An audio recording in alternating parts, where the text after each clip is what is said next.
हर साल 4 नवरात्रि मनाई जाती है, जिनमें 2 गुप्त नवरात्रि और एक चैत्र दूसरी शारदीय नवरात्रि होती है। अश्विन माह में आने वाली नवरात्रि को शारदीय नवरात्रि कहा जाता है। इसकी शुरुआत अश्विन मास की कृष्ण पक्ष की प्रतिपदा तिथि से होती है। इस वर्ष 3 अक्टूबर 2024 से शारदीय नवरात्रि शुरू हो रहे हैं, जो 11 अक्टूबर 2024 को समाप्त होंगे। अगले दिन यानी 12 अक्टूबर 2024 को दशहरा मनाया जाएगा। इस दौरान मां दुर्गा के 9 रूपों की विधि विधान से पूजा की जाती है। साथ ही भव्य तरीके से मंदिर, पंडालों और घरों में उनका स्वागत किया जाता है।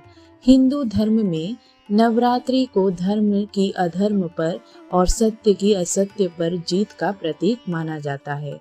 भारत में ऐसे 9 दिवसीय उत्सव के रूप में मनाया जाता है। इस दौरान परिवार की सुख समृद्धि और कार्यों में आ रही रुकावट के लिए भक्तजन उपवास रखते हैं। इस अवधि में पूजा पाठ के साथ साथ दान पुण्य के कार्य भी करने चाहिए। इससे माता प्रसन्न होती हैं, लेकिन कुछ विशेष कार्यों को करने की मनाही भी होती है। ऐसे में आइए जानते हैं कि शारदीय नवरात्रि में क्या करें, क्या ना करें। शारदीय नवरात्रि के दिनों में माता रानी की विधि विधान से अनुसार घर में पूजा करनी चाहिए। अगर आप नवरात्रि में अखंड दीपक जला रहे हैं तो इसका 9 दिनों तक पूरा ध्यान रखें।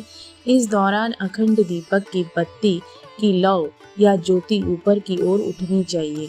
शारदीय नवरात्रि में माता रानी को लाल रोली, लाल चुनरी, लाल सिंदूर, लाल पुष्प माता को चढ़ाएं। इस दौरान कलश की स्थापना भी जरूर करें। इससे देवी प्रसन्न होती हैं।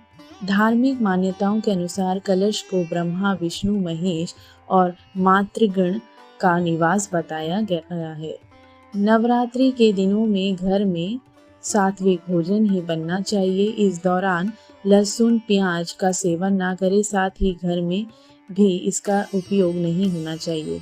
धार्मिक मान्यताओं के अनुसार नवरात्रि में माता रानी घरों में भ्रमण करती हैं, इसलिए घर की स्वच्छता का ध्यान रखना चाहिए। शारदीय नवरात्रि में रोजाना 9 दिनों तक माता रानी की पूजा करनी चाहिए। दिन के अनुसार देवी का नाम लेकर मंत्रों का जाप करें। ऐसा करने से पूजा का पूर्ण फल मिलता है। शारदीय नवरात्रि में अगर आप घर के में अखंड दीपक जला रहे हैं तो घर को कभी खाली नहीं छोड़ना चाहिए। इन दिनों में मांस, मदिरा, शराब आदि का सेवन भी नहीं करना चाहिए। नवरात्रि के पूरे 9 दिनों मां देवी की पूजा को समर्पित है। इस दौरान मन में नकारात्मक विचारों को भी नहीं लाना चाहिए। इस अवधि में किसी से भी झूठ ना बोले और ना ही किसी का अपमान करे। इस दौरान पूजा में सफ़ेद या काले रंगों के वस्त्रों की पहनने की मनाही है। नवरात्रि के 9 दिनों में दाढ़ी, मूंछ और बाल ना कटवाए। दोस्तों, माता रानी से मैं यही प्रार्थना करती हूँ कि इस वर्ष आपकी यह शारदीय नवरात्र बहुत कुशल पूर्वक हो। जय माता रानी।